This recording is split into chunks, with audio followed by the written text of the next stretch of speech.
But then what happens if you're waiting and she doesn't show up until 5 minutes before the movie begins?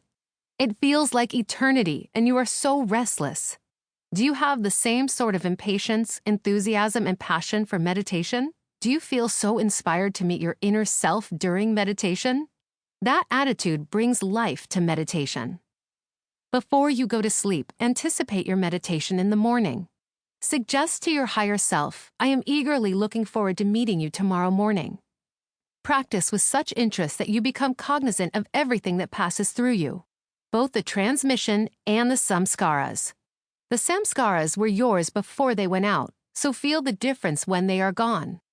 It helps so much to create fascination, passion, and restlessness toward the practice itself. Otherwise, it is only labor, dry and mechanical, and then it is not worthwhile. Imagine a laborer on the farm, earning his daily wage, doing a lot of hard physical work, but complaining about his work constantly.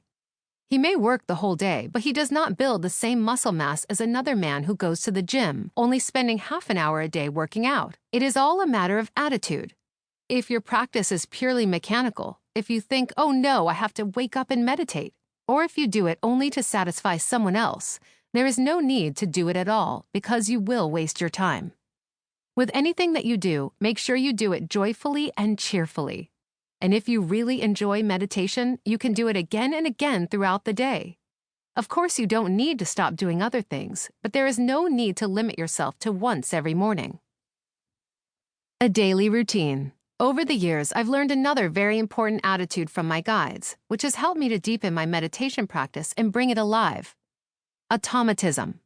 What do I mean by this? There are two aspects to automatism. The first is that I learn to recall the meditative state at any given moment, even with my eyes open. And the second is that I fix my timing so as to establish a biological clock in my practice.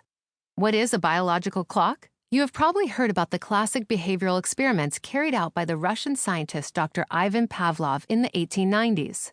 He performed experiments in which he rang a bell and served food to dogs at the same time every day. He conditioned the dogs for some time. Then one day he rang the bell and gave no food, so the dogs went crazy, barking and salivating profusely.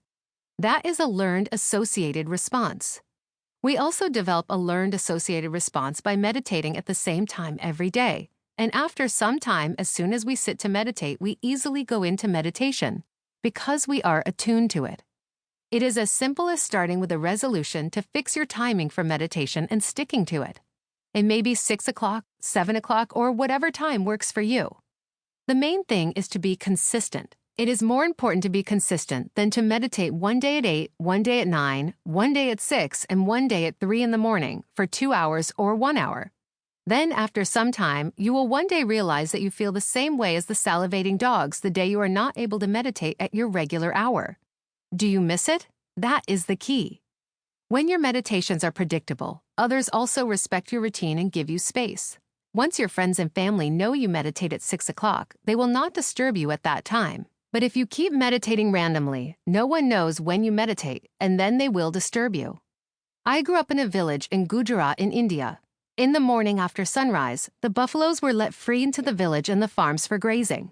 In the evening, they all came back together, entering the village, and each one found its own street, and in that street its own kunt, the stump to which it was tied up at night. It didn't go anywhere else, even by mistake. It didn't make mistakes. It went to the right house, the right stump, and was tied there for the night. We can also fix our place for meditation. We sometimes have the habit of meditating on the sofa one morning, on the bed the next, and on the train when we are running late for work. But it helps to fix our place, because the atmosphere in that place becomes refined over time.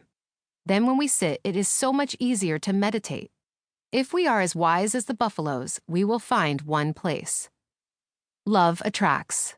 Another beautiful thing that I've learned over the years is that love attracts. People who have had a hard heart and a harsh face repel grace, whereas a joyful heart attracts grace easily and naturally. When I worked in business with 50 employees, I came to know the differences between people. There was a spectrum of facial expressions and attitudes in their work. When someone worked joyfully and came on time, I wanted to work with that person, and I was happy to have them in the organization. If a person was always complaining, I don't like this, or I will not do this, I cannot come now, it was not so easy to tolerate them.